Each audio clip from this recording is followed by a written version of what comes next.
காலை வணக்கம். தினம் ஒரு திருக்குறள்.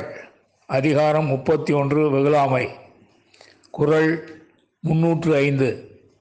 தன்னைத்தான் காக்கின் சினங்காக்க காவாக்கால் தன்னையே கொல்லும் சினம்.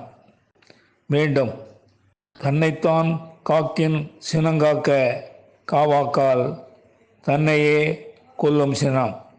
இதன் விளக்கம்: ஒருவன் தன்னைத்தான் காத்து கொள்ள வேண்டுமானால் அவன் தனக்கு சினம் வராமல் காத்து கொள்ள வேண்டும். அவ்வாறு காக்காவிட்டால் அச்சினமே அவனை அழித்துவிடும். மீண்டும்.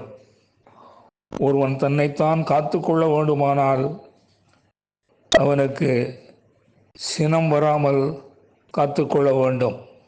அவ்வாறு காக்காவிட்டால் அந்த சினமே அவனை அழித்துவிடும். நன்றி, வணக்கம் கூறி உங்களிடமிருந்து விடைபெறுவது தேரெழுந்தூர் கோசகன் என்கிற டிவி நாராயணன், சென்னை.